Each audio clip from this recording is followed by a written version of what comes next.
ដូចខាងក្រោម 1. បដិញ្ញាខិតខំប្រឹងប្រែងរៀនសូត្រឲ្យបានពូកែដើម្បីក្លាយជាសិស្សល្អកូនល្អនិងពលរដ្ឋល្អក្នុងសង្គមបដិញ្ញា 2. ប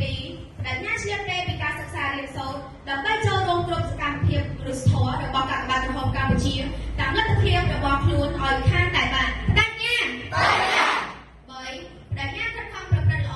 រកពីស្លូតបូតចរិតរំទងសុភាពរាបសារក្លាហានគោរពវិន័យប្រកបដោយក្រមសីលធម៌គុណធម៌សំជាយុវជនកាកបាទក្រហមកម្ពុជាដើម្បីលើកកម្ពស់តម្លៃគ្រឹះធម៌របស់កាកបាទក្រហមកម្ពុជាបដិញ្ញា 4. បដិញ្ញាគាំទ្របេសកកម្មនិងទិសយុទ្ធសាស្ត្រ 2021-2030 របស់កាកបាទក្រហមកម្ពុជាក្រោមការដឹកនាំដ៏ឈ្លាសវៃរបស់សម្ដេចនាយកប្រណិតបូរនីហ៊ុនសែនប្រធានកាកបាទក្រហមកម្ពុជាបដិញ្ញា 6. ប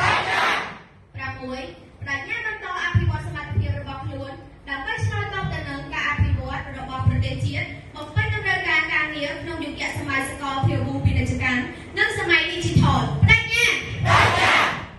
ប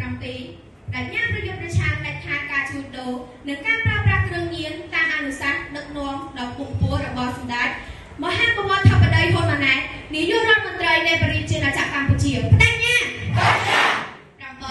ដិញ្ញាចូលរួមកាត់បន្ថយនិងទប់ស្កាត់បំរែបំរួលអាកាសធាតុដោយចូលរួមដាំកូនឈើនិងចូលរួមលុបបំបាត់ការប្រើប្រាស់ថង់ប្លាស្ទិកកៅជ័រនិងប្រអប់ស្នោគ្រប់ប្រភេទបដិញ្ញា 9. បដិញ្ញាដឹកគុណនិងចូលរួមការពារសន្តិភាពក្រោមការដឹកនាំសម្ដេចអគ្គសេនាបតីនាយកហ៊ុនសែននិងសម្ដេចមហាបវរធិបតីហ៊ុនម៉ាណែតជានាយករដ្ឋមន្ត្រីនៃប្រជាណាចក្រកម្ពុជា